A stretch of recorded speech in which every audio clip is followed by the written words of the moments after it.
Hey guys, and welcome to another episode of the Fuck Around and Find Out podcast. Today, we are going to be covering a whole wide range of interesting topics, starting from space and ending inside of your body.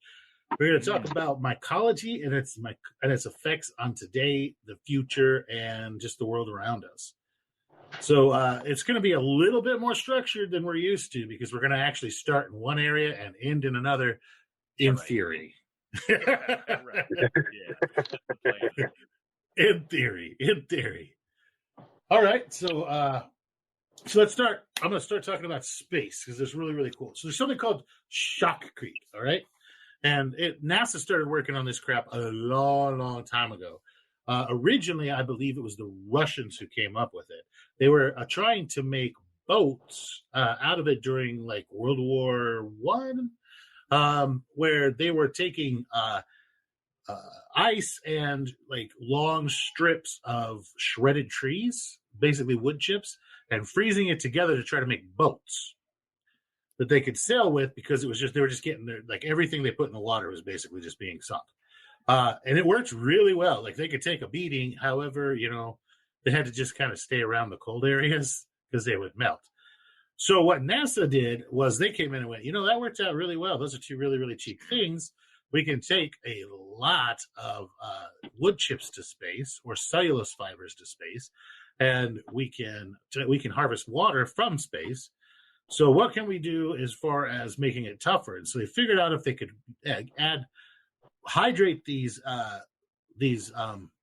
wood chips and then press them into a form and inoculate them with mycelium, they would become way harder and way tougher. And then what they would do is after it was colonized, just crack the shell open, expose it to space, and it's just like instantly freezes and is 100 times stronger than concrete of the same size and diameter, right? Super structurally sound, and it just looks like the mock-ups that I've seen and the little test runs that I've seen, they look like a giant tube of lipstick, basically, right? And on the back end of it, they have this double inverted cone. So it's a cone that the two ends of the cones are touching. Kind of like a nozzle for a rocket ship. And what they're doing is using a chemical rocket initially to get it up to as fast as they can get it going. And then they use a small nuclear detonation, which works a lot different in space than it does on, the Earth, where it has stuff to like burn and blow up. In space, you just basically get a big kinetic wave. And not even that much of a kinetic wave because there's not a lot of molecules to move around in space. But they're using a small nuclear device to launch it at several percents of C, like percents of the speed of light, and making it a giant kinetic weapon to be able to knock satellites out of orbit. We're talking like asteroid satellites, not like, freaking Google Chinese satellites. Yeah, that would be way fucking overkill. You're talking about something that's like 50,000 tons going like 10% or 15% the speed of light. It would be enough to take out a small continent, right? There would be like Australia. Why would they take wood chips into space though? Why don't they use the same technology that they're using for we were talking about in the other episode where they're building buildings out of the moss, and then they dehydrate it with the mycelium and they suck it down to a brick? Why wouldn't they just have tanks of friggin' moss and fungi growing? And then it would be a constant. That would just be a constant ammunition. You never have to fucking fly shit up. Just get a little bit of light. You could feed it all the waste. What about space trees? Come on, man. Yeah, space trees. Who's going to chop those fuckers down? They might be blocking all the good light. How do you know the freaking aliens can't find us because of all the damn space trees between us? If you chop down the space trees, how do you get space oranges? Yeah, space oranges.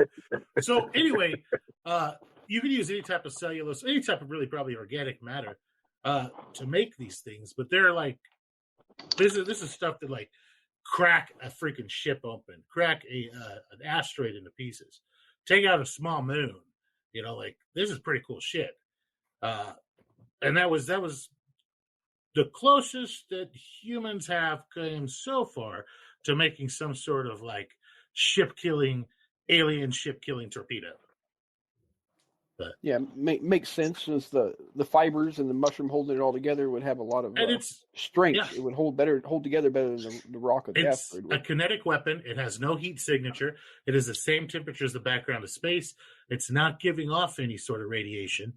So they're hoping that would be one of those things would be like, just kind of fly under the radar. Yeah, kind of like the. You come at us with lasers. Say again. Lasers. Yeah, come at us with lasers, and we go at you with mushrooms. They might be made out of fungus. Who knows? I was thinking it was similar to that rods from Magog thing that they quote unquote never made. No, they've made it. I swear to God, they've made it. It's so freaking stupidly easy to make. They swear to God they haven't done it either. It's so stupid easy to make. How did they not make it? Just drop some shit from fucking orbit straight down.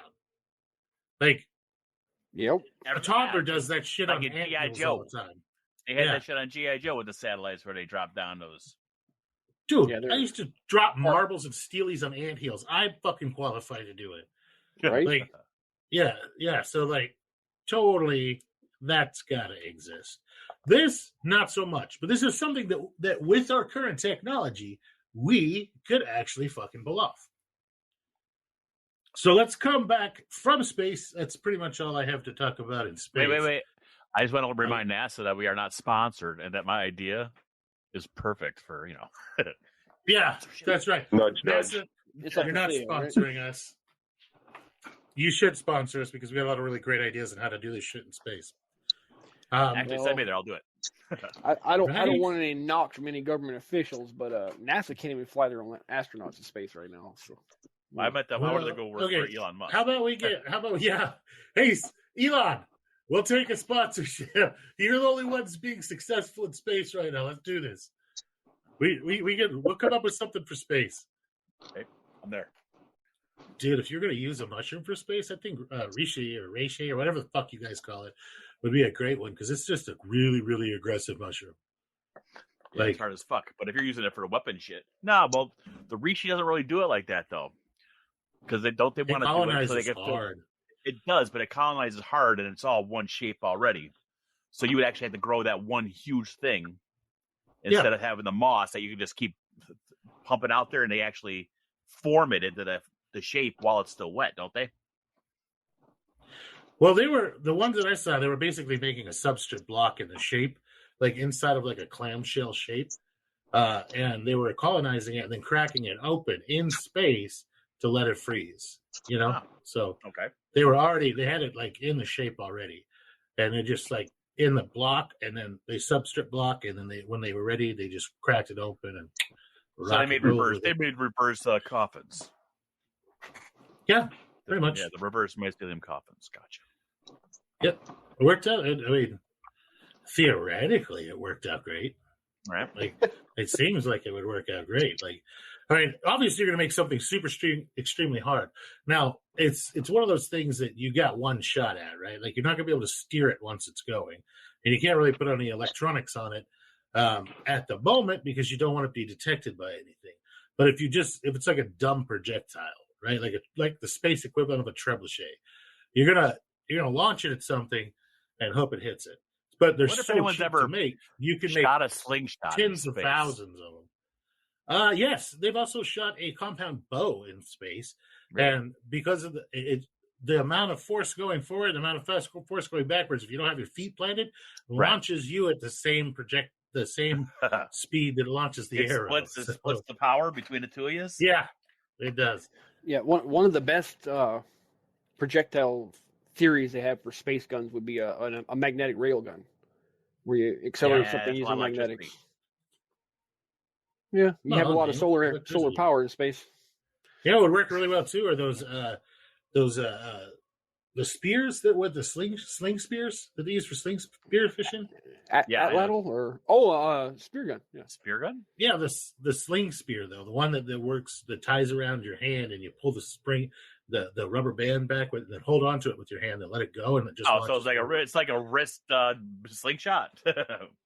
Yeah. There's There's no recoil on it though. There's no backwards force. Every level of force is going forward as it because you already stretched the band using your hand, and you let go of it with your thumb and your finger, and it shoots forward. So you're not going to have the recoil going backwards. You don't have to accelerate anything like super fast or hard. Like currently, as far as I know, there's no space armor. Everybody's just wearing these little fucking suits. You could probably pierce it by flicking a toothpick at it or hard, right?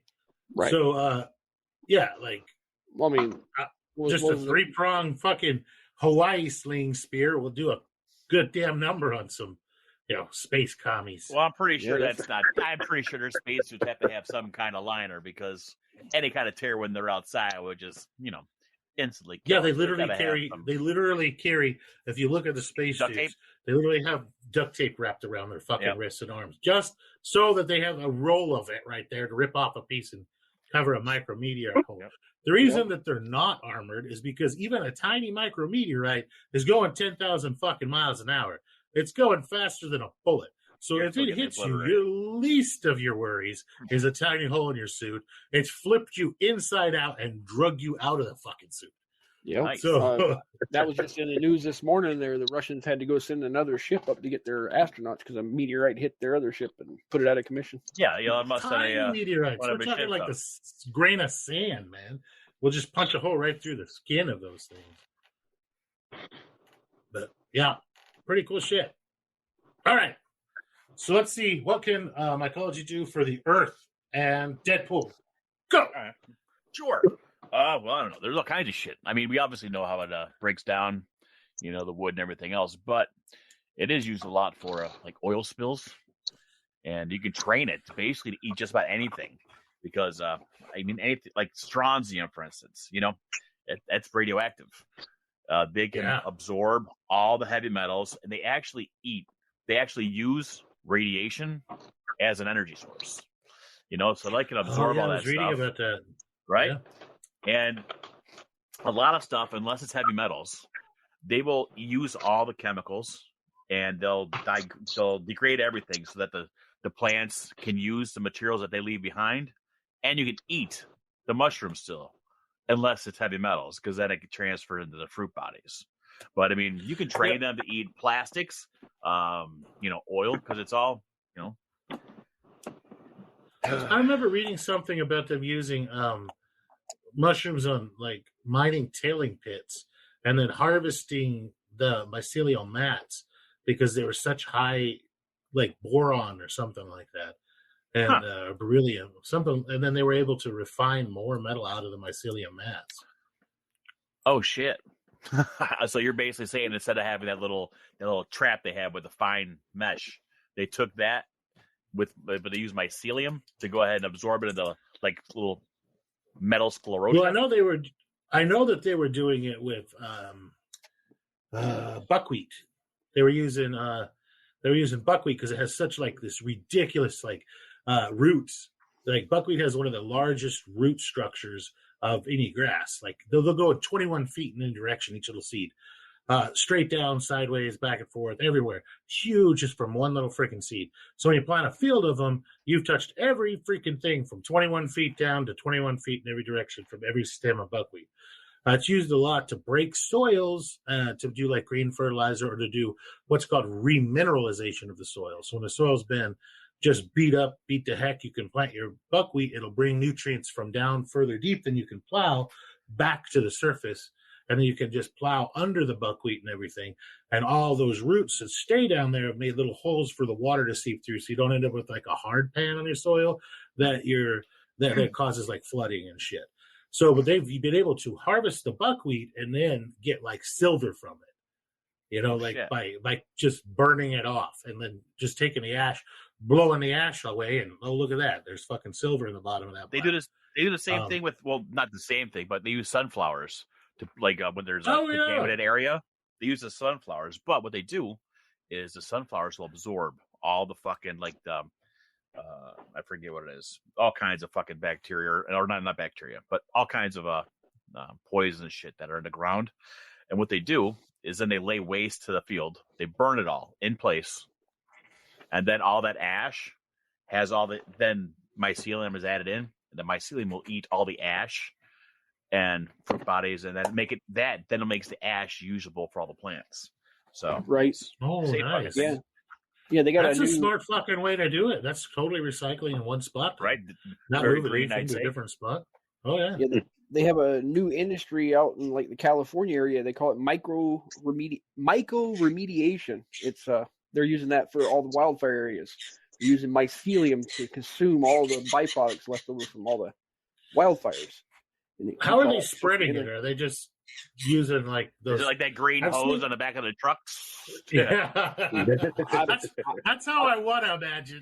They're I'm just assuming that it's coming a down, giant liquid culture. Yeah, just spray it on. Yeah, just spray it, just shitloads of smelly, peptone-laden fucking liquid culture all over all the smelly-ass homeless people or something. My nipples are hard. Yeah, and they've been able to train, like you said, they've been able to train the mycelium to eat, biological, they can eat plastics. I mean, whatever's left behind from those wildfires, the mycelium takes it in and puts it back the way it should be in nature. Breaks it down to its basic carbons. It's pretty cool. Well, there's those oysters that eat plastic that you can get a culture of already. And I'm thinking, fuck, man, my luck, that shit would get loose in my fucking house, eat my damn glasses, kill my fucking TV. Like, go on a rampage through your house. Just last of our electronics, that'll be the show. At that point, you just fucking move out. You're just like, what are you gonna do?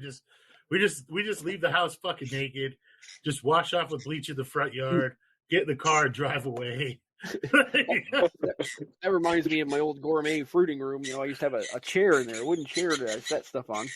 And I went in there one day and it had oysters growing out of the chair. That'll do it. Once they get, that means they're everywhere. That was Trim's first successful grow.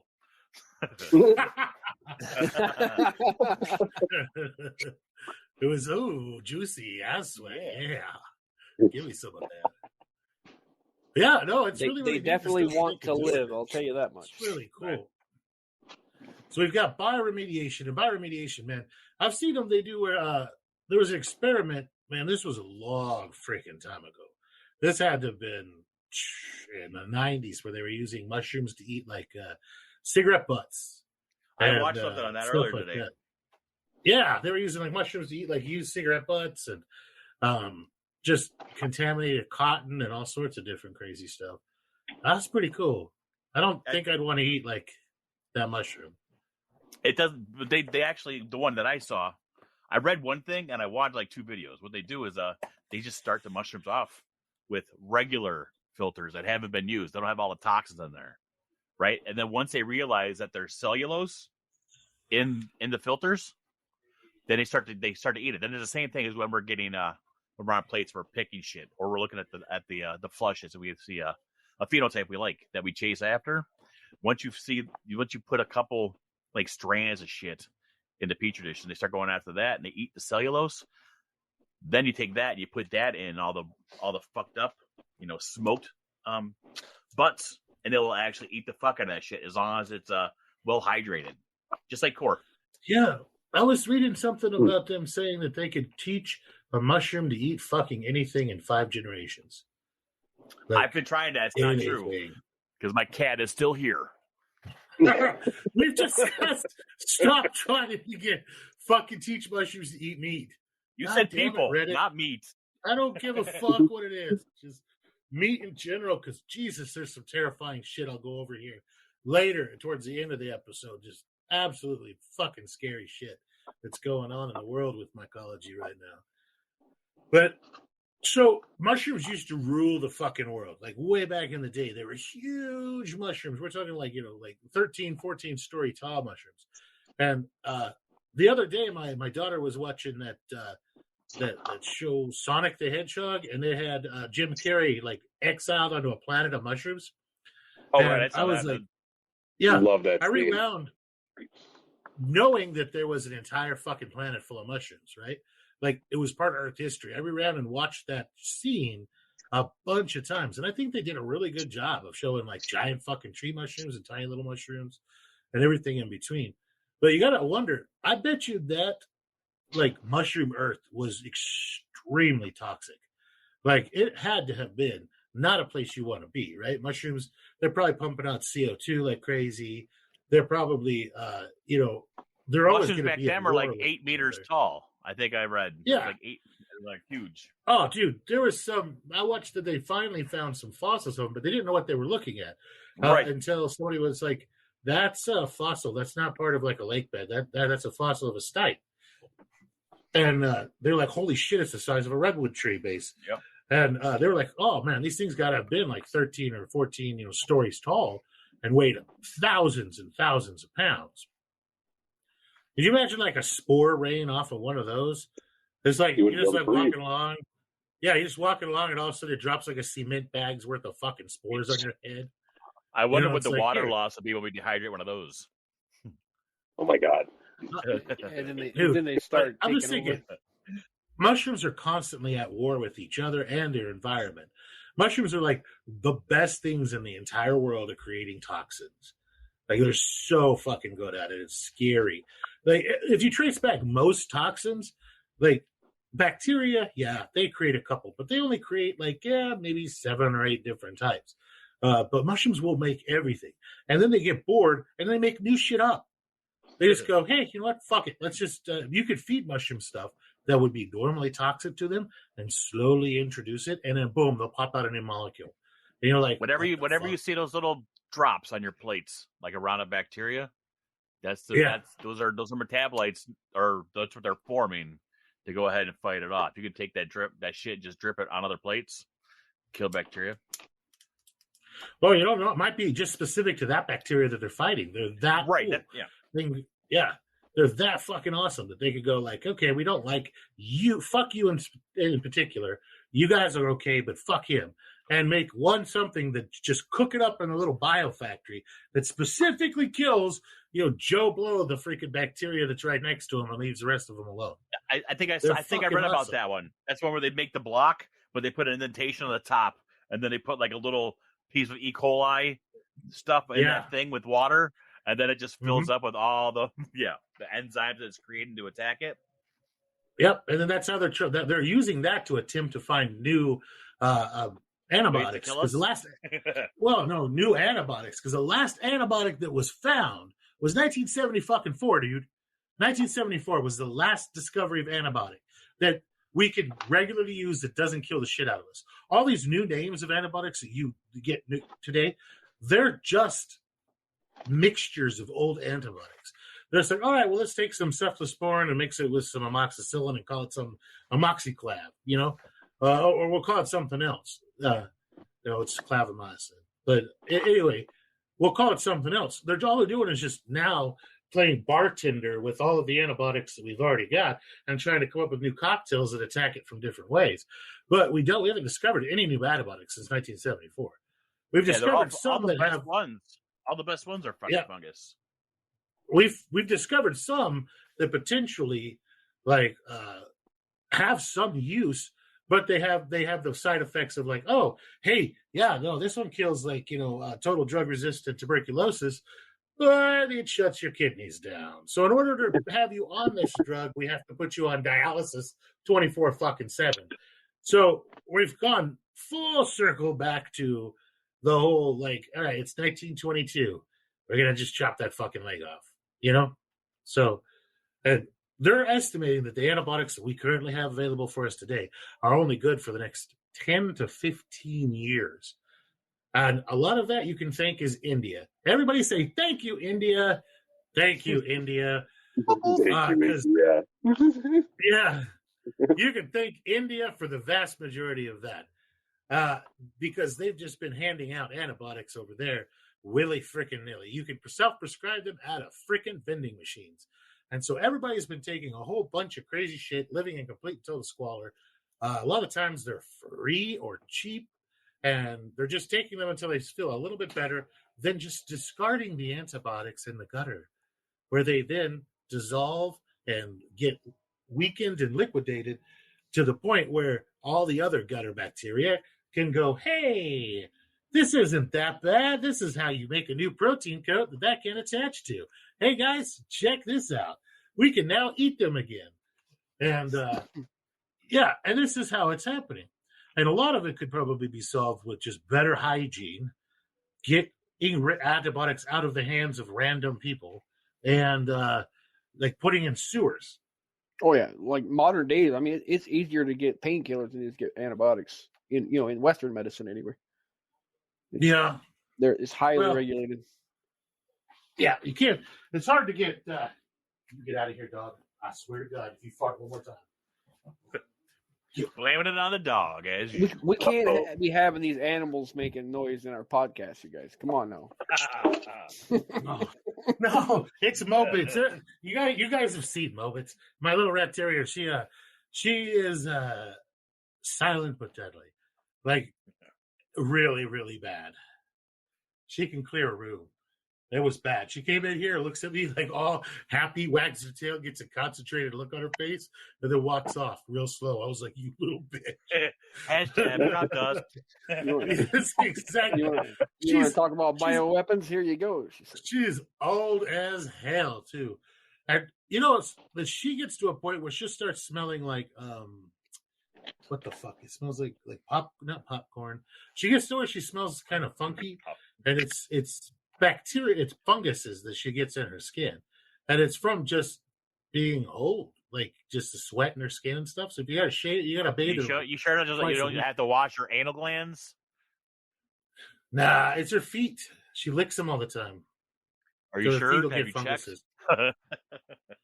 I'm not. You can go ahead and express her anal glands. I'll let you. No, I'm good.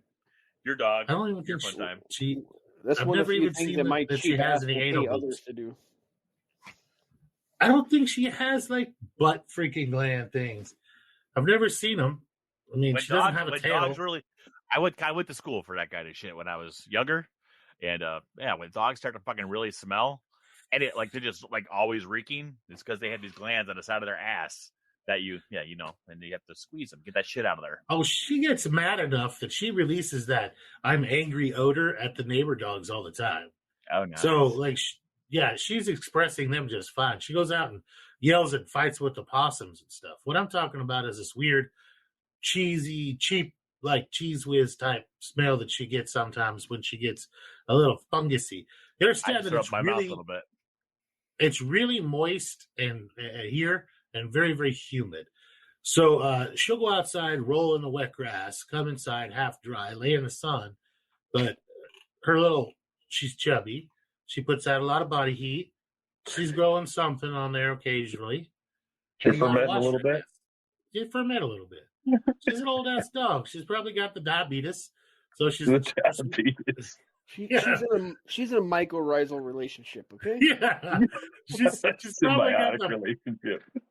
probably got the beatus a little bit.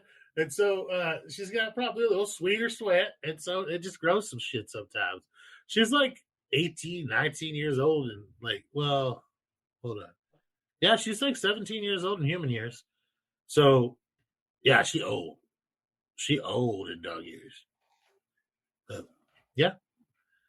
All right, so let's talk about. We've just gotten right in there to animals and funguses. Deadpool, what do you got? Oh yeah, there's a. Well, where to start? I mean, of course, we all know about the cordyceps, but you can actually They actually have these bioinsecticides that you can actually get. There's tons of them. You just type that up in Google. You can get all kinds, and basically, it is a ground-up animal, the ground-up insect, and the cordyceps fungus is all through the powder.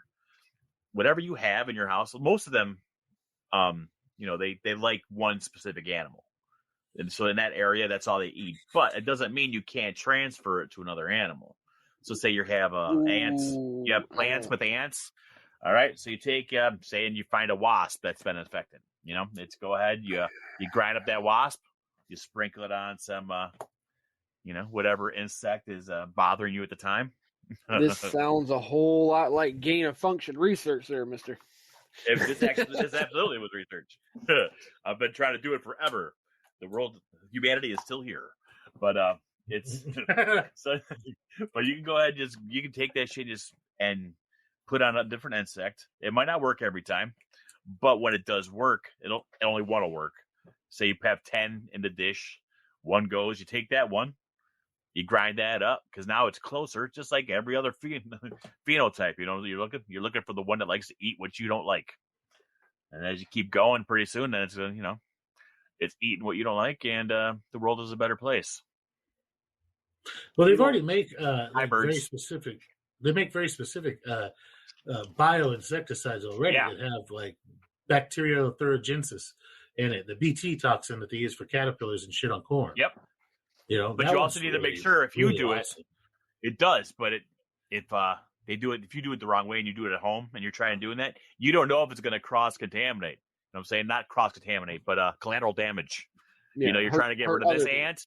You don't want to get of every fucking insect around the house. Right, you don't want to kill the ladybugs or whatever. Right, So, but it sounds I'm not easy. sure we should really be encouraging our listeners who have a tendency to have a lot of self-confidence in their abilities beyond reasonable. Every time I have an idea, I come out there, I see people doing it. Nobody loves mushrooms as much as me. But the thought of mushrooms, of The Last of Us becoming real life, scares the crap out of me. I know it's happening. It's happening, I promise. Oh, dude, there's some scary shit that's going on right now. But, as far as they're using neonicotinoids to kill a whole bunch of shit. That's a nicotine. It works on the nicotine receptors. So there's another biological insecticide, but not necessarily a fungus one. They have those those little mosquito dips. Some of those have a fungus in them that lives in the water and attacks certain species of aegypti, the mosquitoes. So they've done that. They've also made. I know that they've. There's that fungus that just eats the shit out of the freaking the cicadas. It turns their whole butt into like a solid mass. Yeah, I've seen that. Strange stuff. Yeah, it basically mummifies them.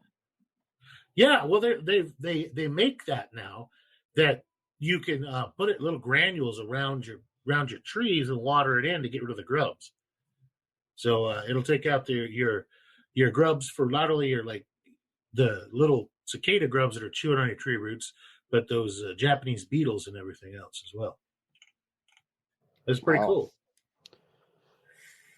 Yeah, it's like most things. I mean, anything with great power has the opportunity to be abused in some way. And I'm going to be the abuser. I don't know. I'm not going to do that. I'm just like, it's a bad idea. I would say probably by now that pretty much anybody who's going to watch The Last of Us has at least seen the first episode, right? Would you agree with that? Yeah, pretty much. You remember the interview with the mycologist lady, and they explained to her what was going on, and they asked her what they should do, and her answer was, bomb this motherfucker. Yeah, kill us all. Yeah. I'm going to go say goodbye to my family. I mean, that was her only answer. Yeah. Oh. Well, shit, man. Like, Candida is scary as fuck. It's I might as well get into it because we're all going to get into it. We'll it's end of the world. We'll devolve into fucking bullshit here in a minute. All right. So, so the WHO put out the potential global fungal priority pathogen list, right? And they did this a couple of years ago.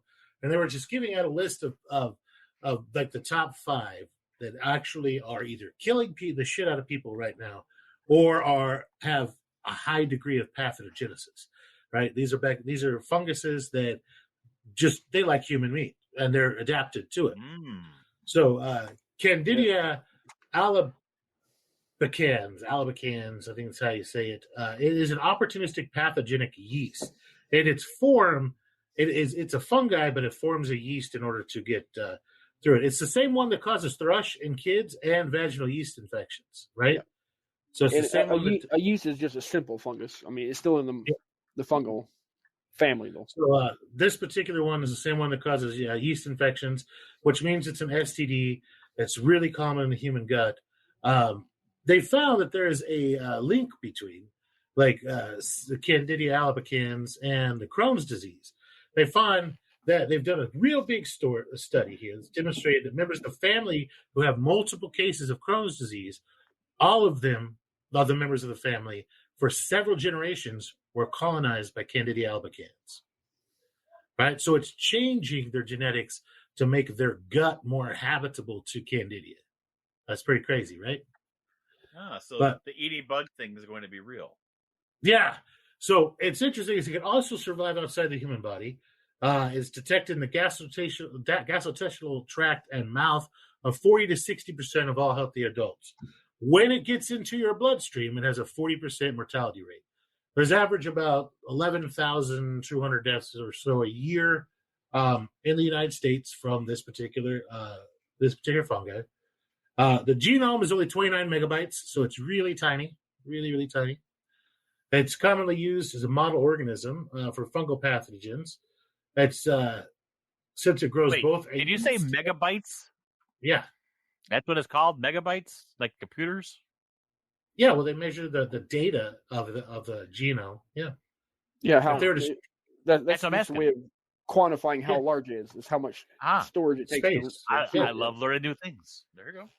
So if they're to take out and they write like AGTQ, AGTP or AGT, was it? I was right the first time, wasn't I? But they write all that out, blah blah blah, blah, a bunch of strings. Then when they add it all up and save it in a fucking Word document, it's 29 megabytes. That makes sense. I mean, imagine it's not a Word document. I just used it like that.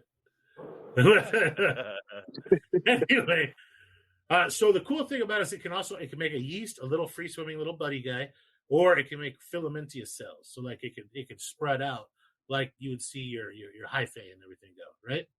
So that's a pretty cool one. As far as shit hit the fan wise, that one is going to be the one that is the least likely to fucking kill us all. Everybody here has grown the next one. That's Aspergillus fumigatus, right? Mm-hmm. It's the black mold that grows on your petri dish sometimes. Mm-hmm. It kind of looks a little bit electric. So the fun thing about this is they can grow. It's happy growing at 99 degrees Fahrenheit, normal human body temperature. Yes. It can grow between 50 degrees. It grows happily between 50 degrees and 122 degrees and survives at 158 degrees, where it's usually found in self-heating compost heaps, right? Mm-hmm. The spores are ubiquitous. They're in the atmosphere. Everybody inhales an estimated several hundred spores every day. These are quickly limited by the immune system in healthy individuals. It is estimated that A. fumigatus may be responsible for over 600,000 deaths annually, with the mortality rate between 25 and 90%. The really fucking cool shit about this, all right, is it has certain building materials. It can make genotoxin, cytotoxin, mycotoxin, and something called a gliotoxin, right? Gliotoxin. The gliotoxin, it's a mycotoxin capable of altering the host's defenses through immunosuppression. So neutrophils, they're the primary target of this gliotoxin. This gliotoxin interrupts the function of leukocytes, so like your white blood cells, by inhibiting migration and superoxide production. So it keeps it from moving around, and it keeps it from making those superoxides that it uses basically like blast things it eats to kill it. Mm-hmm. So production and causes apoptosis. Pop-tarts? No, it's apoptosis is cell death, right? It's like a cell death that starts from the inside and eats them out. It's kind of like what happens to your shaggy mane when it turns to a black goo. In macrophages.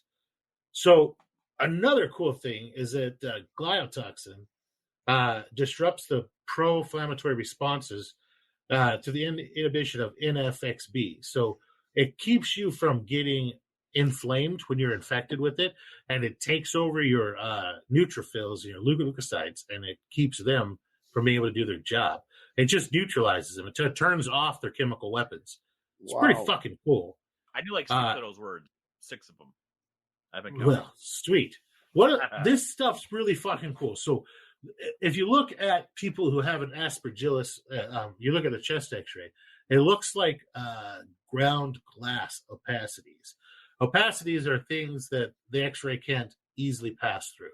If you look at a starry Milky Way sky, That's what your lungs look like, right? Instead of looking like a big black hole, which is what they should look like, because there's nothing there to reflect the X-rays or slow the X-rays down, right?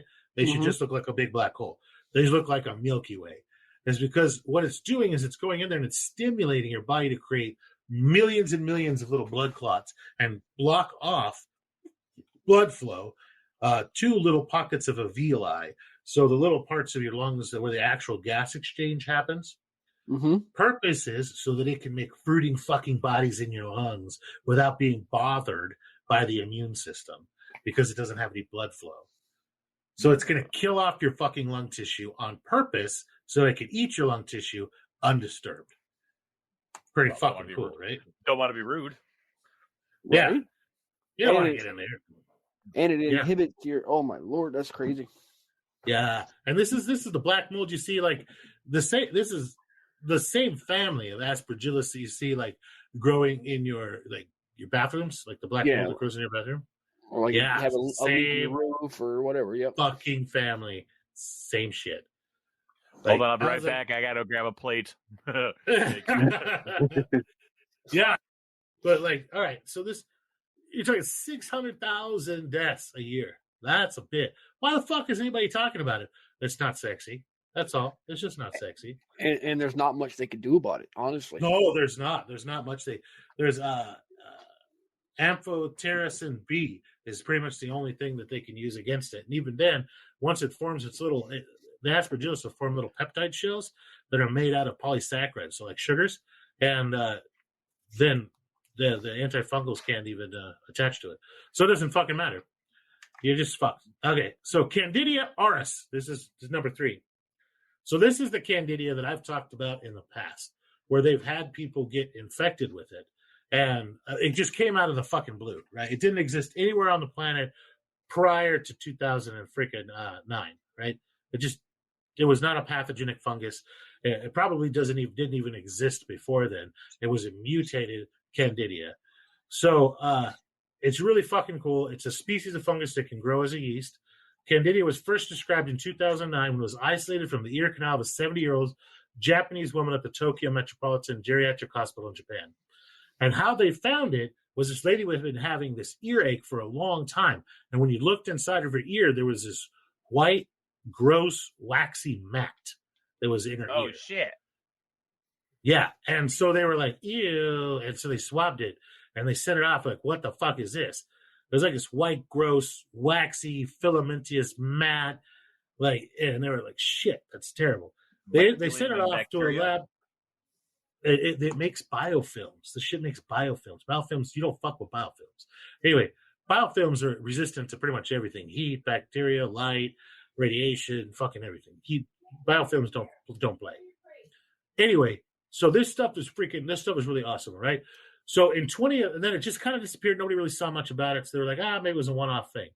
So in 2011, in South Korea saw the first case of disease-causing Candida auris, reportedly the spread across Asia and Europe. The first appeared in the U.S. in 2013.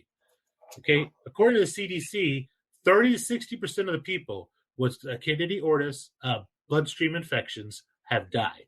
It doesn't matter. You can have Candida right fucking now and not know it. But at some point, you'll get something that'll piss it off. You'll pull a muscle. You'll do something that will piss off that Candida in your system, and it will fuck you up.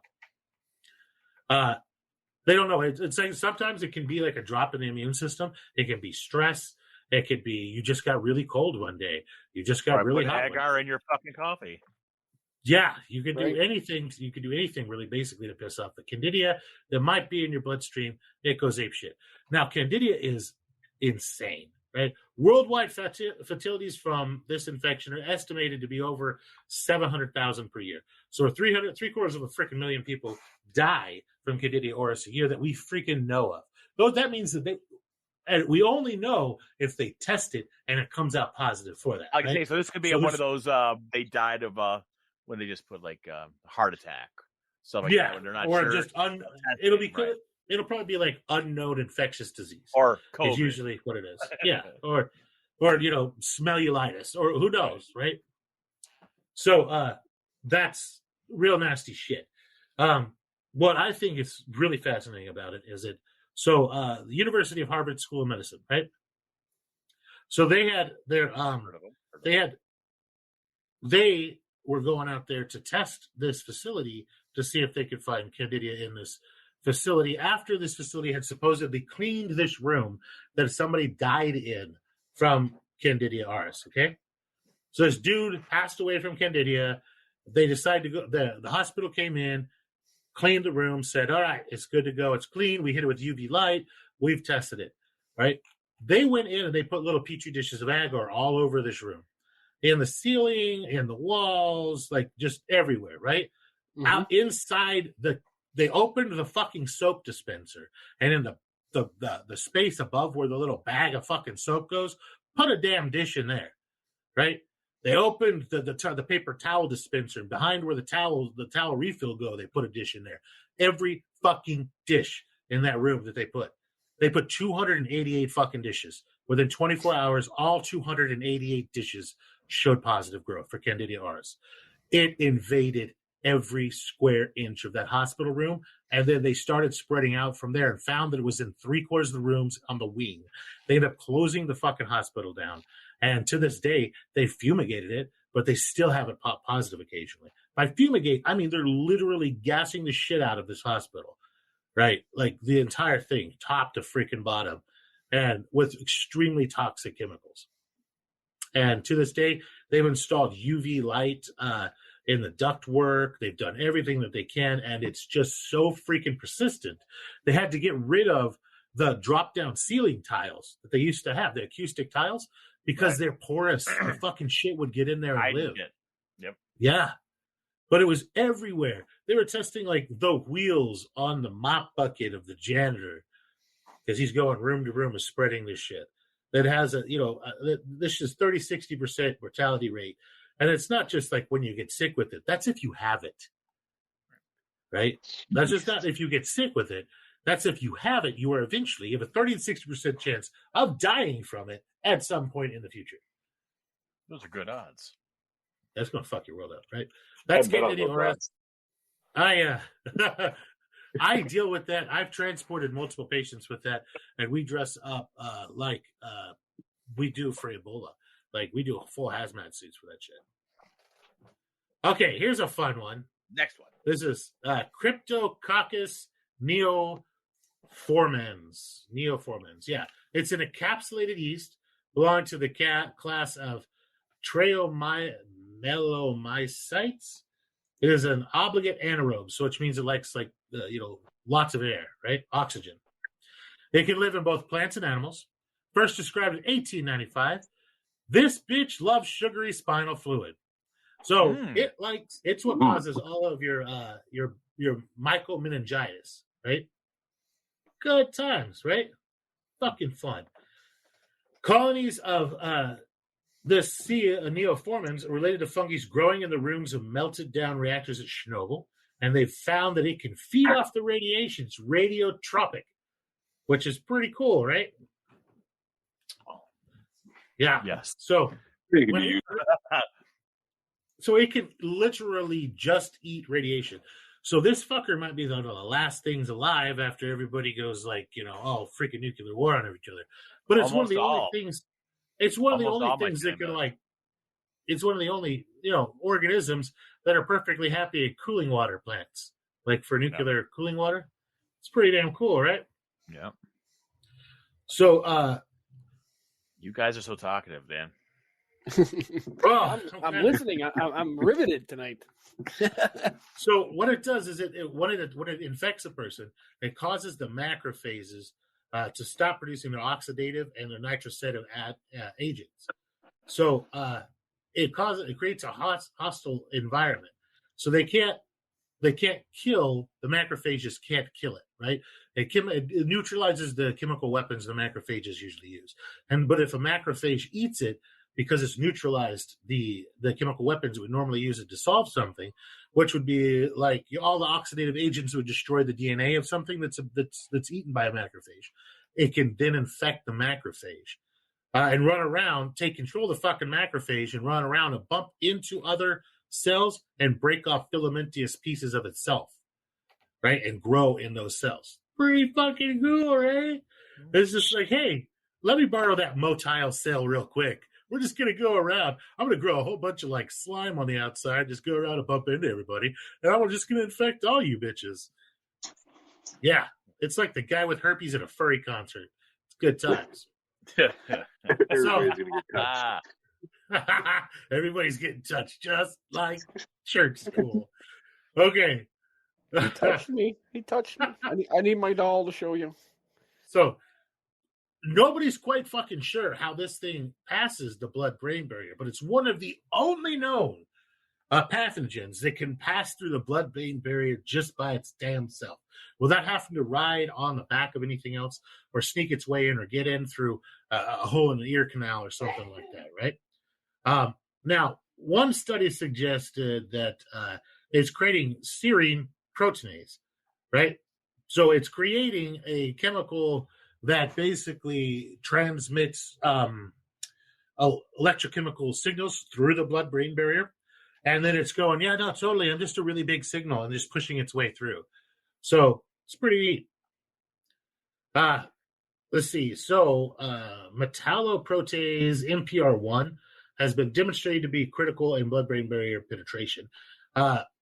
So it's basically faking it till it makes it through. It's what they think, but nobody's really 100% sure. Now, as cool as this one is, it only has a 30% mortality. I said only has a 30% mortality. Look at COVID. It had, 2%? And then fucking shut the world down forever. Now, there's no studies on how many people this bitch has killed, which is, I find really interesting. I mean, if it's killing so many people and it's making the fungal meningitis, you figure they would go, hey, this bitch is really nuking the shit out of a whole bunch of people. We should probably keep track of it. I find when they're not keeping track of something to be scarier than when they are. Does that make sense? Yeah. Yeah. It's like, Out of sight, out of mind. Yeah, they're like, oh, hey, by the way, this kills 30% of everybody it touches. But and we're not going to keep track of those numbers at all. Just flush them there. Just flush them. Just Hillary Clinton. They're not going to increase. Don't worry about that. So histoplasm. Here's one. Here's the newest, coolest kid on the block. It's one of the histoplasma species. It's called a mucorails, right? In the mucorails thing. So freaking India. You can thank India for this bullshit. Thanks again. The second time. Yeah, this is thank India for this bullshit. Mucormycosis in India. Right now, it is killing the fuck out of people in India. And I mean, there's just thousands of deaths a day. It's a common fungus that lives everywhere. And they have just trained it over time to eat some people. And then what they did with it is that the whole time during COVID, they were just handing steroids out to everybody. They literally set up kiosks where you could go, and instead of buying a fucking hot dog or some shit, I don't know what the fuck they eat over there, falafel or something, you could just go and just get a handful. Literally, buy a handful of curry. Yep. No curry. Here's your bowl full of steroids, your anti-inflammatories. So just literally handing out the anti-inflammatories and the steroids by the bucketful to people. So much so that India ended up with an entire plethora of these diseases that would normally be orphan diseases that are usually only in HIV and AIDS patients, right, that are advanced, because they suppress their freaking immune system to the point that mycomycosis could get a freaking foothold. It used to be they would have maybe worldwide 300 cases of mycomycosis in the entire world. And it sounds exactly what it sounds like, right? Myco in your fucking nose, mycosis. So what it's doing is it's getting into your freaking nose, up into your nares, and you have this very big, complicated baffle system up here above your forehead, and it's living in there, reproducing in the slime, which is basically slushy agar, and then eating your fucking bones, and eating the cartilage, and eating everything else, then getting into your eyes, and eating your eyes, getting into the roof of your mouth, and eating the roof of your mouth. And it's just dissolving these people like if you were to pour really super strong acid on them. Yeah, I think that's it's a sub-context of fungus called mycobacterium they're referring to, right? They're in the same family.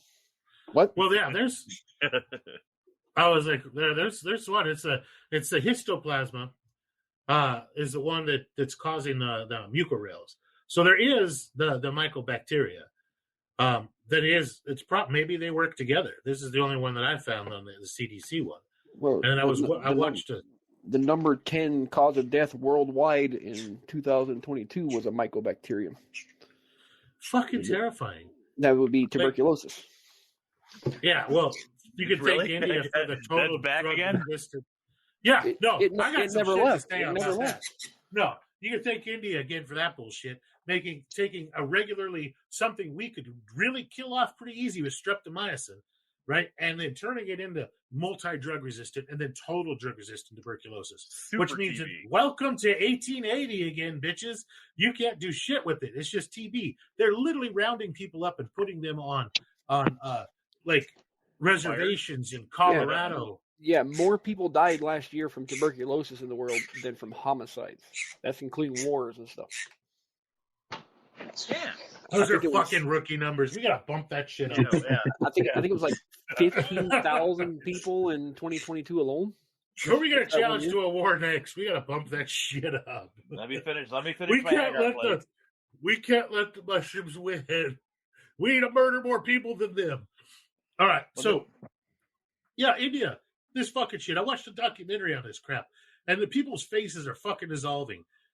There's not much they can do about it, right? Because like leprosy. Yeah, but leprosy is also a much better. Yeah, it's like it's killing me, man. It's killing me. It's like, what the hell? I don't want my face to rot off. That doesn't sound like any fun at all. You could call into work because your foot fell off and you can't drive a stick shift. Because then I can dress up like Skeletor. 0 out of 10. Do not recommend mycomycosis. Yeah, that's gonna jack your world up. Yeah, so that's kind of where I'm at with it all. Those are the big ones that who's currently worried about. They have they have all kinds of ways they've been working on it. I mean, it's the jack-o'-lanterns and the portobellos, they're mycelium. Yeah. They use those.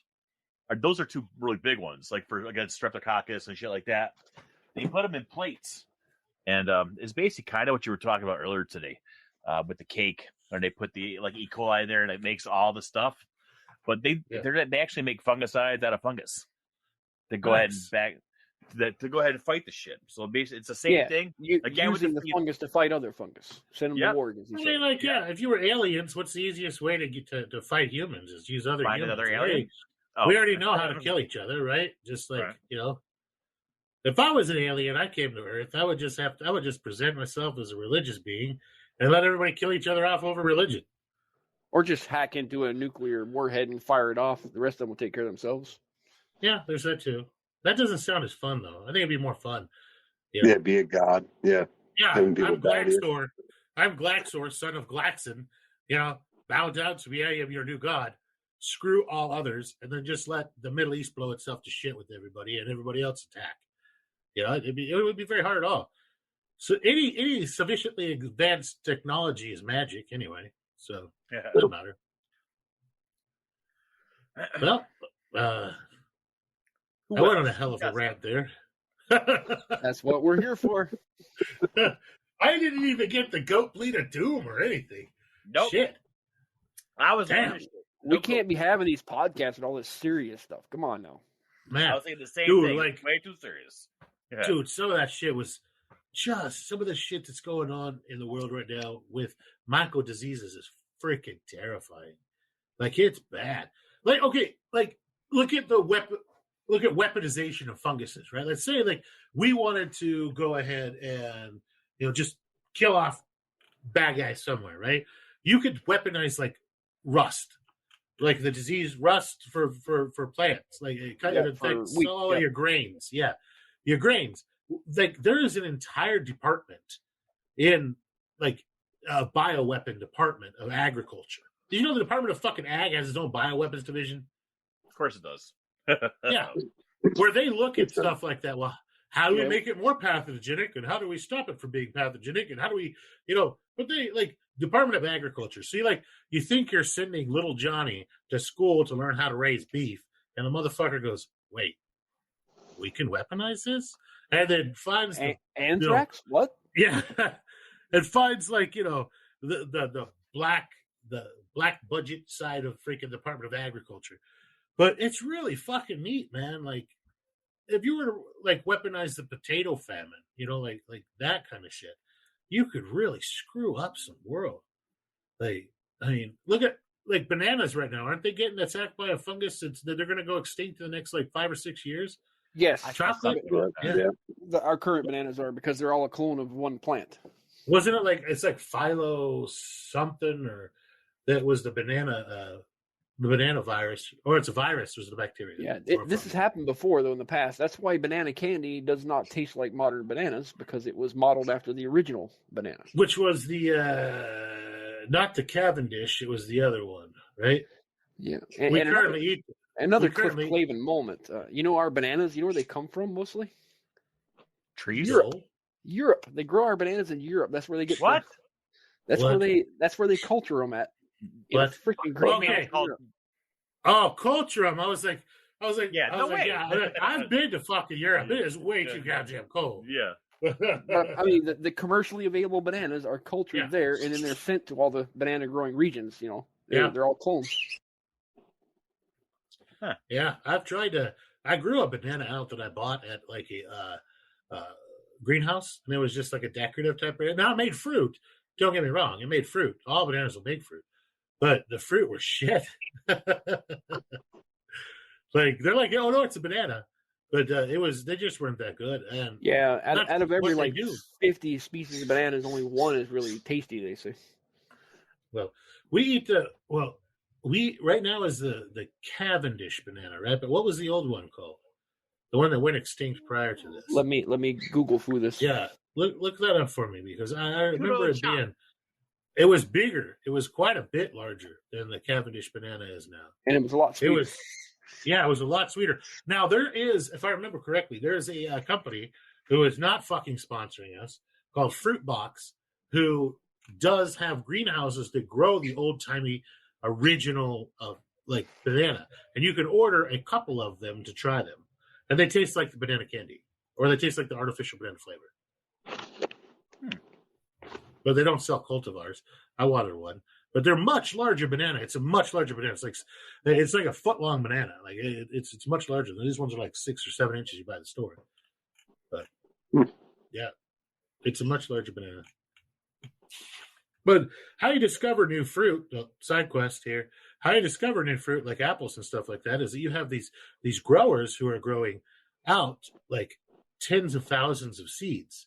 They're just growing out fuckloads of seeds, and they're planting them in huge swaths and letting them grow up till they make the second year that they fruit. Not the first year, the second year that they fruit, to see if the fruit's any good. If the fruit is no good, and then they're just taking all that fruit and turning it into animal feed. If the fruit's good, they mark it. If it's not, they cut that tree down, turn it into your barbecue chips, your barbecue wood, all that other fun stuff. A whole bunch of different products. And then it goes through a selection process of about 10 years where they try to figure out 10 years for something like that. Yeah, it goes through a selection process about 10 years until they find a new one that tastes really good. Now, in a field, and we're talking I'm calling it a field. It's not a field. It's 660 acres. They're 1 square mile fields. Right, 1 square mile field. In a field, they're going to put in about 250,000 apple trees, and in that field, they might find 1 or 2 potential apples in that entire fucking field. Now, each one of those apples, get an apple off of each tree. Yeah, they have people who eat tiny, tiny slivers off of each fucking tree over a period of a year, and that is their entire goddamn job. You show up to work, and you're like a salmonet for fucking apples. You show up and you just sit down and you eat this wafer thin piece of tiny apple, and you go, fuck, I hate my life. I need another one. And fuck, I hate my life. I need another one and take notes. But it doesn't pay much. It's like a $26,000, $27,000 a year job.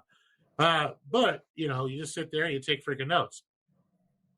And that's your job, just apple taster. But there's 50 other people that work in this building that do the same thing, and they just go off of votes. Now, once they find the apple, like apple number $26.85, right? Then they go out there and they mark that tree. Okay, this one's a potentially good apple. Then they take the apples from that tree, toss them in the air, put them in bags, roll them down the street, see how well they bruise, how they hold on the tree, stuff like that. And that's basically how they come up with new apple varieties. And if they can't, some of them they might find are super tart, but they make a good cider, so they market them to companies that are making their own apple ciders. But that one tree that they grow, that might be the new Macintosh or whatever, that one tree is worth billions of dollars. So it's worth it to them to look for 10 years to find a $5 billion tree. Because that one tree, the next spring, right as soon as the buds come out, they'll have a group of scientists go out there and harvest every fucking bud off of that tree. And every bud off of that tree goes on to rootstock for a new tree. And each one of those new trees is sold for several $1,000s a piece because they're the newest apple out there. And which means that the new market, they can charge whatever they want for them. You can buy them at $6 or $7 a pound at HEB because it's the newest fucking apple. Does that make sense? It does. So is there a veg apple? Yeah, they're bad apples, man. You can make bad apples all your own. Just grab a random apple. Right? That's not what I said. I said a veg apple. A veg apple. I don't know. Speaking of veg apples, the original banana was called the I'm gonna murder this name because it's like French. It's like Gros Michel. The Gros Michel. Yes, that's it. Fuck. I couldn't remember it forever, and now I remember it. Yes, the Gros Michel. Yeah. It was French Guyana. That's where that came from. God. Now it's like, the Cavendish came, all there is to about bananas. Yeah. And the Cavendish came from a greenhouse in the UK. Yeah. That was after the Gros Michel. Like, all died. That was it. They were just done. Yep. Yeah, a fungus killed them. Yep. And the same fungus is attacking the Fusarium rot, right? Fusarium rot? The article I read didn't name the fungus. Let me look. I'm pretty sure it's Fusarium. A Panama disease. Jesus Christ! I've only had one beer. Why did you guys not tell me to keep drinking? Fuck! Son of a bitch! Right? Y'all let me down here. Oh, it's a new strain of the old fungus, and they're calling it Tropical Race Number 4. But what is it? Is it a Fusarium? They don't tell you. It was called Panama disease back in the day. They didn't give the name of the fungus. Fucking bastards! I bet you it's a Fusarium. I'm probably wrong because I'm so confident about it. I'm probably wrong. I doubt most people are going to Google you and call you out and say, "Hey, wait a minute." Oh, they will. It's a podcast, bro. I'm looking They're at going to Google every fucking thing. I'm looking it up right now. Yeah. He's a liar. That bitch. Yeah. But anyway, discovery of how to do apples. It's pretty neat, right? Yeah. They do the same thing with grapes. Easier. Grapes in the USA cannot grow in the ground. Peaches, fucking pears, no, they all do the same they shit. can. They put them on Mustang grape vine rootstock, and they grow just fine. Right, but I mean, they can't use the original rootstock here in the United States. Oh no, it kills the fucking shit out of them. Yep. But now, figs are different. I've crossed a fuckload of figs, and every single one of the ones that grows is good. They just might be slightly smaller or slightly larger. So figs are, if you're gonna play fruit, like fruit bad scientist, I'd say start with figs. You can they cross first off like rabbits, right? Like they're so easy to cross. They're not even funny. Once the fruit starts turning ripe and you start seeing the little holes appear on it. Just grab you a swab, jab it in one, and jab it up the other's asshole, and ta-da! You've now pollinized, and then you just wait for that fruit to turn like to where it's getting saggy and it's going to fall off the tree. You're going to want to tie a net around it because the stupid birds will come and eat it. And then you can take those seeds and then plant them, and almost every fucking seed will grow. And then you can now cross those, and they grow super fast. Like figs aren't a slow growing thing, and so like year 3 you've got fruiting figs again. So they're like 12 feet tall. Like they grow fast, and so it's really easy to propagate them. But you're going to come out. You're not going to end up with anything you can't eat. It's not like apples where you're going to end up with something that's the size of a baseball and hard as a rock. Like you have to freeze it 4 times before you can eat it. and the Right. pigs won't even eat it, right? And the pigs won't eat it. That's bad. That's bad. I fucked up some apples before, but like the figs, you're going to come out with something that's edible. It's going to be sweet, and it's going to be fig-like, and it's going to be tasty. It just might be 50% of the size of the ones you previously harvested. It might be 200% bigger. It might be purplish instead of yellowish or brownish or blackish. So they're really, really easy. They're super easy. They pass their genes on in a way that is delightful to humans. And then you can clone that one infinitum and sell it as your own damn clone. Nice. Speaking of selling as your own clone, let's say I have 2 mushrooms. One of them grows big as hell, but it's not very potent or doesn't have the flavor I like. But I got one that's a little smaller that's super potent. You trying to cross Lizard King with something? I'm just saying, let's say one of our viewers wants to cross something. Okay. How would they go about creating their own new mushroom? I mean, you hear people say all the time, I have this new mushroom, but they don't actually have a new mushroom. That's a huge serial dilution, and that's a long fucking process. Well, we can just touch on it briefly. Okay. So touch on it briefly. Super fast, briefly overdue. You're going to take spores from each one of them. You're going to put them in water. You're going to take a tiny sample from that water, like 1 ml of that water, and put it into a liter of fucking other water. You're going to spin that bitch up, and now you've made a 1 to 100,000 dilution. Right? You're going to take that freaking dilution, and you're going to put it, and you're going to spread it out on a dish, and you're going to look for little bitty sprouted, what do you call them? Germinated spores. Those are probably going to be monos. You're just going to assume they're monos unless you have a microscope. Then what you'll do is you'll carefully cut that fucking mono out and sandwich it on top of a mono from the other species you like. You can sandwich them together, and they're going to make babies, or you can put them next to each other and let them grow together and make babies. I find that just smashing the one on top of the other works best. Nice. Just because, let's say I do that, it's course love, yeah.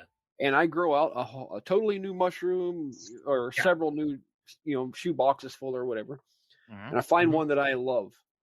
What should I do now? What's the next thing? The only fucking thing you got to keep growing it out, though. Right. You can print it. I mean, you want to print it. You want to keep growing the spores out. Anything else is an isolation. It's just a mutant. Right. You can't tell that. The only thing that you're going to be able to do is you're going to clone it. Yeah, you can clone it and sell it as a clone. Not that I recommend anybody sell any liquid cultures or anything like that. No. But you can clone it for yourself and grow it out, and clone it for yourself and grow it out, clone it for yourself and grow it out. And try to stabilize the looks of it that way. Because remember, every mushroom can be several different fruits, right? Correct. So several different strains of genetic material. So you can try to isolate it that way. And personally, that's what I would do. Is I would clone it, grow it out, clone it, grow it out, clone it, grow it out. I'd do that 5 fucking times. And then I would get spores from it. Because at the 5th time, I'm reasonably sure that I have cloned from the best fruit, from the best fruit, from the best fruit, from the best fruit, the best fruit. I've stabilized a phenotype. I think at that point that I can take spores from it, grow the spores, and have a reasonable expectation it's going to look. And then the same process again, about 3 times. Something like that. Yeah. Nice. And then you're going to start the same process again. You're going to grow out your spores, select for the hardiest mycelium. Yeah. Or whatever you're looking for. Yeah. Yeah. Grow your mushroom out that way. And then you're going to grow that out, clone, grow that, clone, grow out that, clone. Grow that a couple times, spores. And then if you do that, so it might take you 5 or 6 months if you're fast. Mm-hmm. To be able to stabilize something to the point where you will have something that will reasonably, from spores, carry a phenotype similar to what you put out there in the picture. These people that are running around there and selling stuff off of one fucking swab, off of one fruit that they have in one shoebox that they like, that they have just never grown out before, is kind of scummy things because there's no fucking clue what they're going to grow next time. It might grow little tiny mushrooms. It might not grow mushrooms. It might grow fucking just fancy myceliums. It might just be really weak. You never know. It's gonna grow something. And so once you've grown this out 5-6 times, proven it out on spores, then you get to name it what you want to name it. Then it's yours. You can do whatever the fuck you want with it. I can call it this shit's permanent, or they're coming, or whatever I want, right? Yeah.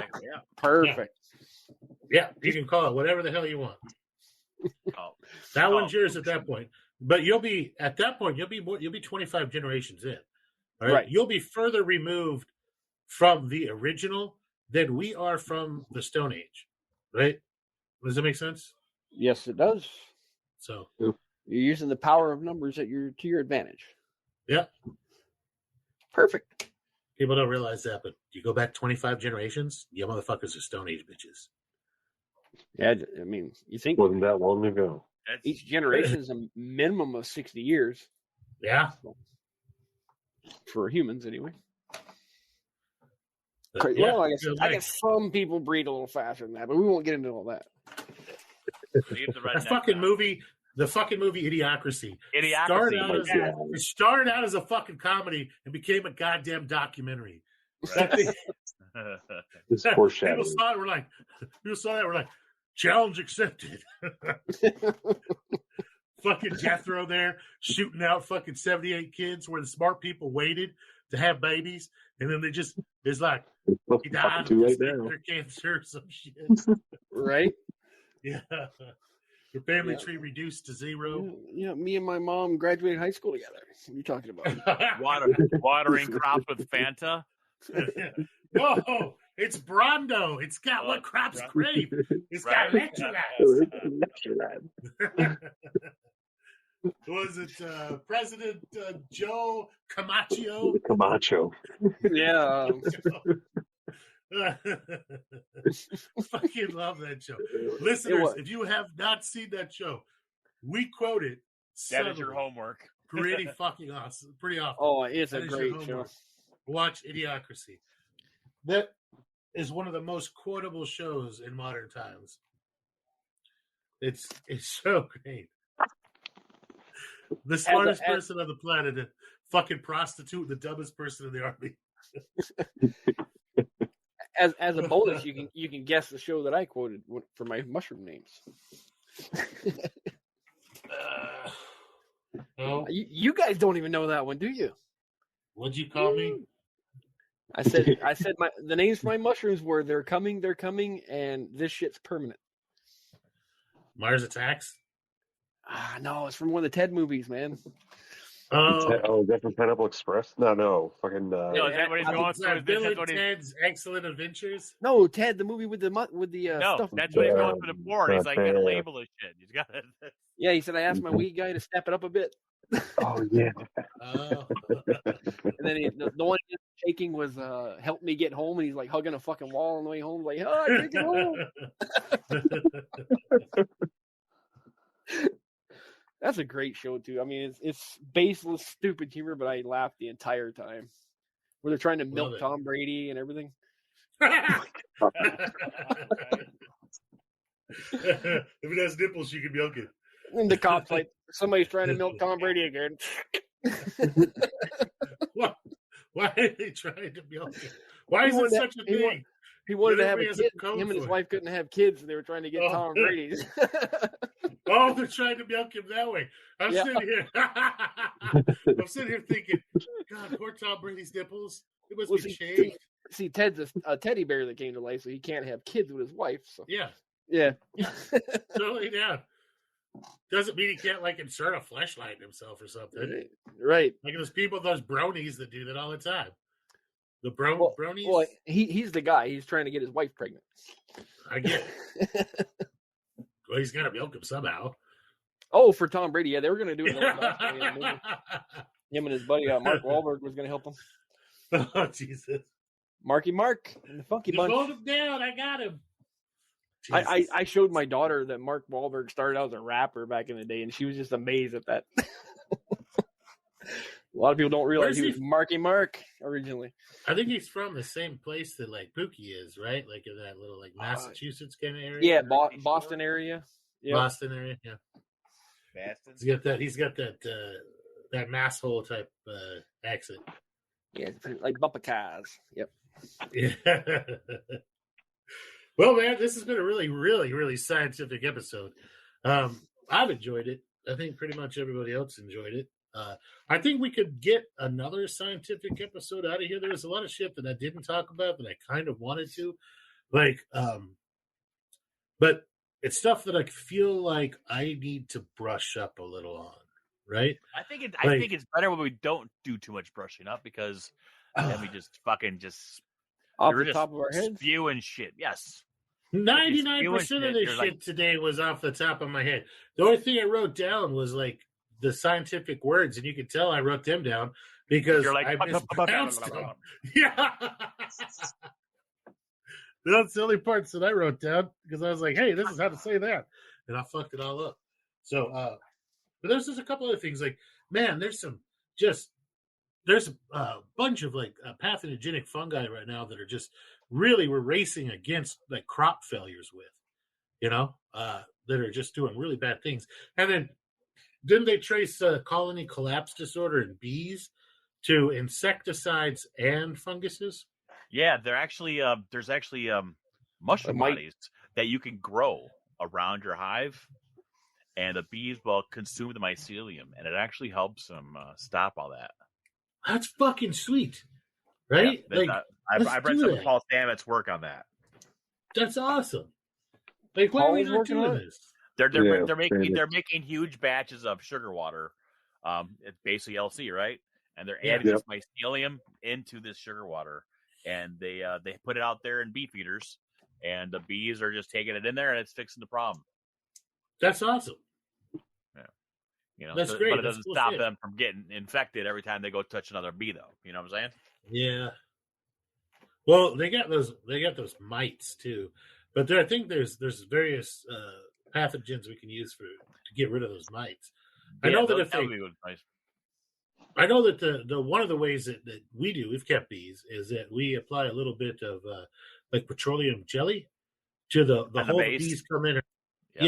To where the bees come in and out of, and then like on their little runways, and they hate it, so they get it on themselves, and they go fucking apeshit cleaning it off, right? And them going apeshit to clean it off is what stimulates them to actually find the mites that are on them that are sucking the like life out of them and eat them and kill them. Varroa, I believe it's the name of mites. Varroa mites. Yep. Yeah, those things are bastards, man. Yeah, well, once they get in there, they just ended up in the cells. So the bees are born with them in the cells, and they're basically sucking the life out of the larvae. But he's still born. He just has these fucking wings that look like a fucking decrepit fucking, homeless man. Yeah. How the hell did I know what a Varroa mite was? Oh, never mind. Yeah. I have ADHD. Never mind. Yeah, it works good. Maybe one touched you at some point. Maybe. But no, man, I have never kept bees before, so just say it. Yet. Then there's fungi. There's fungi infections in humans that also we're finding are like changing how your skin like behaves. So they're finding that people like with really nice skin have certain types of fungi in their hair and fungi on their skin. And they could take that fungi from somebody with really nice hair and skin and inoculate somebody else. And it grows on them as long as they follow roughly the same kind of hygiene routine. Like they're not just washing themselves with Dawn fucking dish soap or something. But like use real actual fucking soap like normal people. And or like the cooler kids. And you're gonna see that really, really improve. So they're doing a cool stuff. There's also funguses in your gut biome that they're using for fecal transplants. They're taking fat fucking people and giving skinny people's fucking shit. Literally, their shit. The fecal transplant. And they're finding that the fat people are losing fucking weight like a motherfucker. Skinny people poo. I've been... Yeah. They had that on House like years and years ago. Yeah. A majority of my life, I've had trouble gaining weight. That might have something to do with it. So we got to get a fat person. You're eating way too much shit.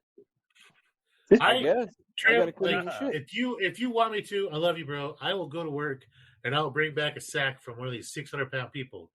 And I don't want to go in reverse of this. I don't mind. Yeah. I mean, if you're just worried about your health, there, we'll give you some 600-pound hippo land-going sea mammal fucking poo. Now that I'm getting a lot older, goddamn hippo. I'm starting to swell up a little bit in my old age. So I'm getting there. Not enough, obviously. Let's see what happens. I mean, come on. Let's see what happens. Find out. Yeah, science. find out. Let's see what happens when we give the skinny, healthy guy some 600-pound poo. You know, Pack in the hoagie, shove it down. I was one of those weird guys that gained weight when he joined the Army. I mean, through basic training. That tells you something. Muscle mass. Yeah, I was the day I joined the Army. I was 6'1" and 150 pounds. Holy shit! That's that's my leg. That's my leg. Yeah. Good God. Now Jesus, that I'm a little older, I'm 6'3" and 220. So I've expanded a little over the years. Dude, you gotta put on some muscle mass in order to play on the ambulance. You get your ass whooped with those stats. You gotta be able to like hold them down and throw. You gotta be able to fight. You gotta have some upper body. a little bit of padding when they fight back, right? Yeah. Some for the Oh, dude, like Jesus. One time, a long time ago. Jesus, long time ago. Many years. We had a guy who was a football player that had done a shitload of PCP, right? Oh boy! And we were trying to round him up and take him to a psych facility so that he could just ride it out, right? Basically, the cops didn't want to have anything fucking do with him, and so they're like, "Hey, we can't really fuck him up too much because he's a football player. We don't really want him to be broken." So we're going to have you EMS guys go take care of him. We're like, fuck. Anyway, long story short, got my ass kicked. And like part of that was he literally with this giant man paws. Like this dude was like 6'8", 330, 340, grabbed my fucking chest. And I'm a big guy. Right now, I'm 6'4", 268 pounds, 270 pounds. Grabbed my fucking pec and tore it away from my chest. Literally tore my pec away from my chest and broke my clavicle at the same time. That would sting. Just went crunch. I was like, fuck. At that point, your only hope is to curl into a fetal position and start screaming and hitting them as hard as you can and about the knees and groin. And or you could do the Peter Griffin and lay down and go, Oh, it hurt. It hurt. As far as painful things that have happened to me, top 5. And the rehab for it was terrible. Like, my pec muscle was just floppy, right? It balled up underneath my skin, right? It was gone. Muscles can only contract; they can't expand, right? So if you cut a muscle, you break a muscle somehow, it just snaps like a rubber band and then forms a big ball underneath the skin. Yep. So it formed like a big ass freaking, like I had a nice C cup, under the skin where my left tit broke, and they had to stretch it all back out, put all these little hooks in it, hook it back to my broken fucking clavicle that had a bunch of plates in it now, and then sew the shit back on. And then I couldn't use like the left side of my body or lift my right arm above like my belly button. Right, because it would pull on the other pec muscles for like 8 freaking weeks, and then from there I had to go to rehab, and it was so painful. Like, do not recommend. Oh man, I mean, I can imagine it's like that. I don't know, you know that Brian Shaw. I don't know if you guys are familiar with him, the world's strongest man. Yeah. Oh yeah. Oh, did you see the picture of him giving out the medal at the Mr. Olympia contest? He made those guys look like midgets standing next to him. It was crazy. Oh, this guy was fucking huge. And I'm trying to be as vague as possible because he's still in sports. This guy was young. This guy was young back in the days. African-American guy. He's huge. Absolutely fucking massive. And what he was doing was they had him in like the hospital kind of holding cell, which is, it's like a hospital room where they take everything out of it, right? And they just had him in the hospital room holding cell, and he was just punching holes in the wall and grabbing a handful of sheetrock and ripping it off, then taking a step to the right and doing it again, and just systematically looking for a way to go through the fucking wall to get out of the room because the door was locked. All right? Wow. The door had one of those handle things. He had to figure out how to work that. No, they take that off. It didn't open, right? It didn't open. It was wow. So they're like, hey, we're going to need you to go ahead and get this guy over to that lockdown psych facility so you can just ride this out. He said probably about 4 or 5 more hours of this. I'm like, can we just leave him here? No, he's destroying the hospital property. You got to get him out of here. I was like, can you guys sedate him? We've tried. We tried. I was like, what'd you try with? And they're like, well, we've given him, he has Haldol, Ativan, Versed, he has Valium on board. And I'm like, holy fuck, he's still up? I was like, Jesus Christ.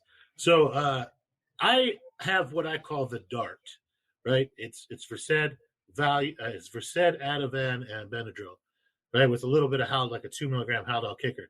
And I call it the DART because if you hit somebody with it, it's like pulling the batteries out of something and watching it slow down. Like, and then they just sit there and drool and watch the dancing Brachiosaurus in the corner, right? They hallucinate and they just kind of chill out. Well, I was like, all right, well, here's what I'm going to do. Like, the worst thing that happens with this guy is he goes down, we have to intubate him, and we take him over there, and in an hour he wakes up and he's fine, right? So, that's how he got a hold of me. Is I walked up to him when he was like totally not paying attention. First, I tried like clapping my hands and like yelling at him, and all he did was look at me like I was something that crawled out of the fucking sewer. Right? He turns his head, looks at me, makes eye contact, turns his head back. Not worth my time, right? And so I just walk up to him like, jab, compress needle, pull needle out, start taking step backwards. Got his attention now. Grab, beat up. So, wow, it did not go well for me. Do they give you monetary compensation when stuff like that happens at work? I mean, you get workers' comp. Like, they're gonna pay your like wage, but I mean, like, they're not gonna go like, congratulations. So it's not assault. Your ass not assault. It is. But this what we're talking 20 years ago. It wasn't fucking assault back then. Like, you can beat up your EMS people nowadays. If you even fucking touch me wrong, it's a felony, right? If I'm working as far as like EMS nurses, emergency medical, anybody that's in emergency medicine is fucking working in capacity of emergency medicine or in emergency capacity in any way. If you touch them wrong, like you slap me, hit me, push me, something like that, it's felony fucking assault. Do not pass go. Do not collect $200 straight to jail.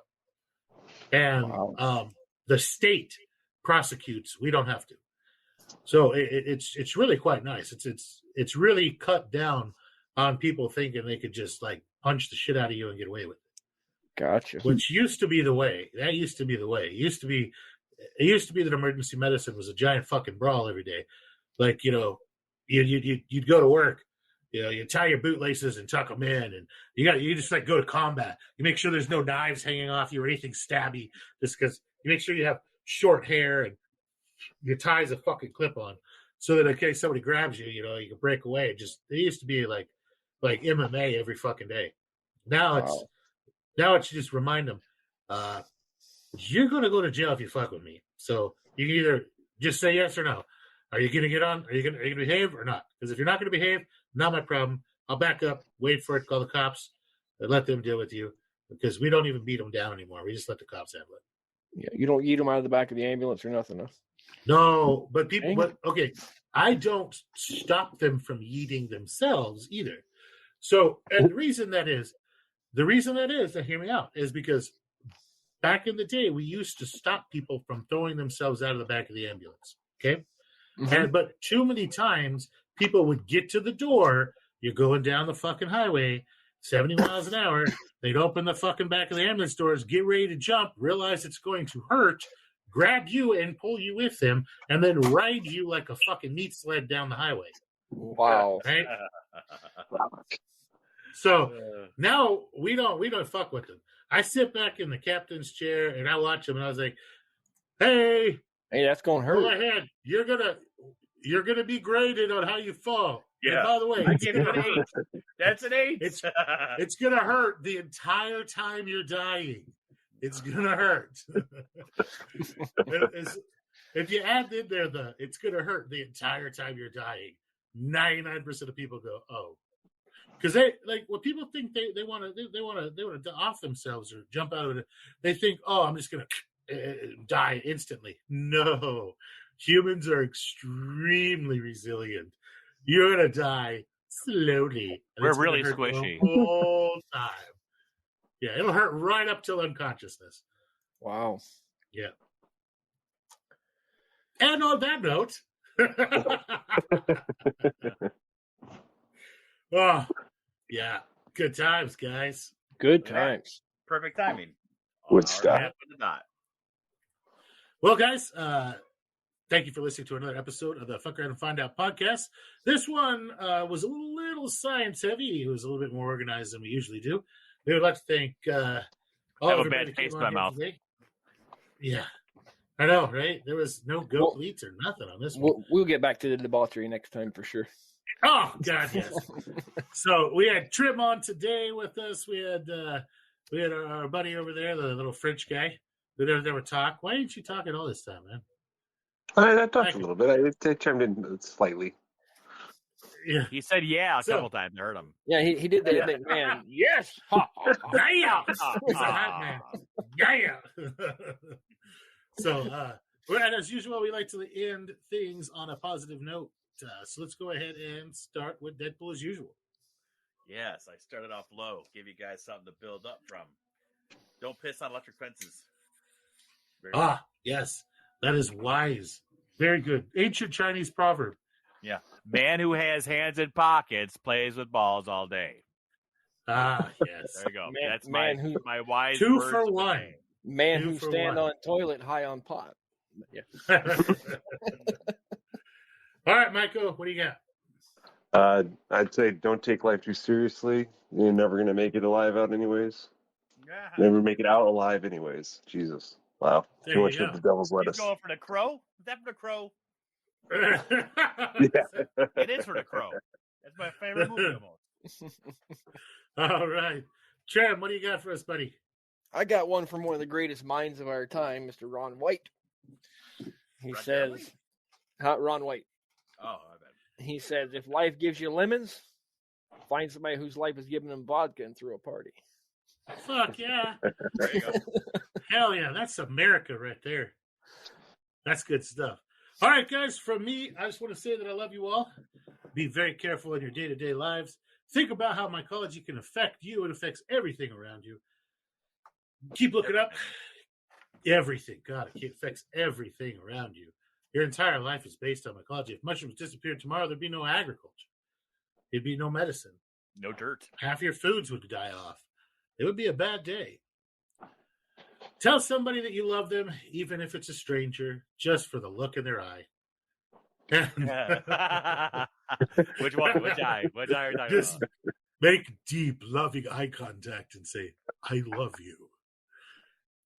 Well, you can find us on the Fuck Around and Find Out Discord at Fuck Around and Find Out Cult on Discord. We also have a Cash App now. It's $FAFO Cult. And you can send us money there, and we promise to use it for debauchery. Hookers and blow. You can also send us money on Venmo, and it's going to be at FAFO Cult. We promise to use the money for keeping the podcast active, whether that requires us to buy a case of beer or pay a bill. Either way, keeps us active. You can find us on our Etsy store, where we keep adding really interesting and entertaining AI art and turning it into cool and interesting shirts for you to wear to let the entire world know how fucked up your sense of humor is. Nice. And we love you guys, and you can see us on Discord anytime. Thank you very much. Wait. What's the Etsy? What's the name of the Etsy? That's FAFO Cult. We own it everywhere. It's a deviant mycology FAFO Cult. Yeah. All right. Excellent. I looked it up. I couldn't find it. It's a FAFO Cult. I know it. Don't find it. I'll send you the damn link. All right, do it. All right, guys. We love you. I'll put the link in the podcast. Smooches. Bye-bye.